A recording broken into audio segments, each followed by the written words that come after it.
Hello friend, M S horror story YouTube channel में आपका स्वागत है। तो इसका पिछला भाग आप पहले देख चुके हैं, अब इसका दूसरा भाग।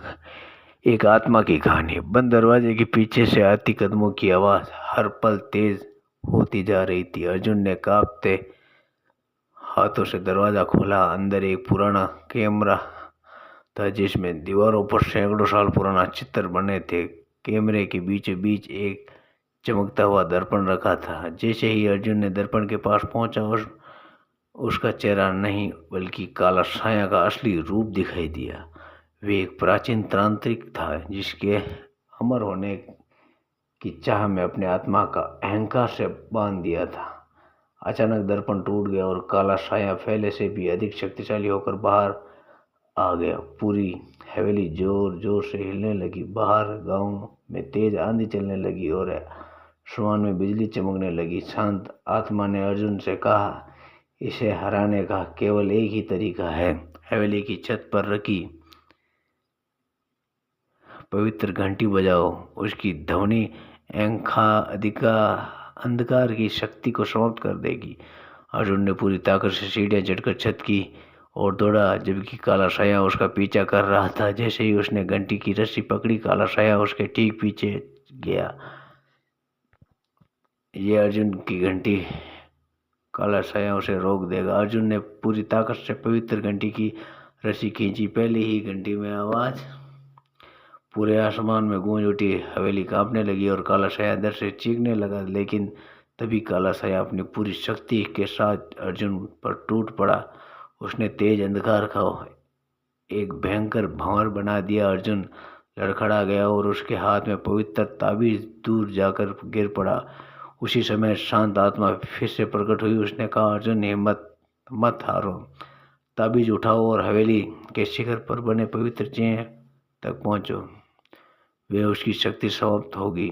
अर्जुन ने सांस उठाया, ताबीज उठाया और हवेली की उसी ऊंची मीनार की ओर दौड़ा पड़ा। पीछे पीछे काला साया भयंकर गर्जना करता रहा, उसका पीछा कर रहा था। जैसे ही अर्जुन मीनार के शिखर पर पहुंचा, आसमान में तेज बिजली चमकी। उसने को पवित्र चिन्ह पर खरक दिया। अचानक सुनहरी रोशनी चारों ओर फैल गई। काला साया बुरी तरह तड़पने लगा। लेकिन तभी काले साये के भीतर एक और भी विशाल भयानक छाया बाहर निकल गई और गूंजती हुई उसकी ओर आने लगी। लेकिन तभी काले साये के भीतर एक और भी विशाल भयंकर आवाज निकलने लगी, तुमने मुझे नहीं हराया, तुमने मेरे असली रूप को जगा दिया। अर्जुन ने समझ कर रहा था, अब मैं सामान पहले से भी अधिक शक्तिशाली अंधकार खड़ा। विशाल का काली छाया ने पूरी हवेली को अंधेरे से ढला दिया। तेज हवा चलने लगी और आसमान लगातार बिजली चमकने लगी। अर्जुन ने पवित्र ताबीज को कसकर पकड़ लिया, लेकिन उसी को रोशनी धीरे धीरे कम होने लगी। तभी शांत आत्मा पूर्व आखिरी बार अर्जुन के सामने प्रकट हुई। उसने कहा, इस ताबीज की शक्ति केवल साहस और सच्चाई से जगती है, डरो मत, इसका प्रकाश कभी नहीं बुझेगा। अर्जुन ने आंखें को बंद करा, अपने मन को डर भगाया और जैसे ही ताबीज को दोनों हाथों से उठाया और उसने पहले ही से ही तेज सुनहरी रोशनी निकलने लगी और प्रकाश सीधे विशाल काली छाया पर पड़ा।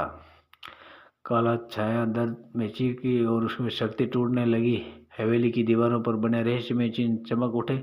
अचानक पूरी हवेली रोशनी से भर गई और काला छाया धुएं में बदल गया। वे विलीन हो गया। शांत आत्मा मुस्कुराई और बोली, आज इस हवेली को हमेशा के लिए मुक्ति मिल गई। तुम्हारा साहस और अहंकार को हरा दिया। सुबह होने पर हवेली पहले जैसे शांत हो गई। ऐसी हॉन्टेड कहानी सुनने के लिए मेरे चैनल को लाइक, शेयर एंड सब्सक्राइब कीजिए। Thank you friend.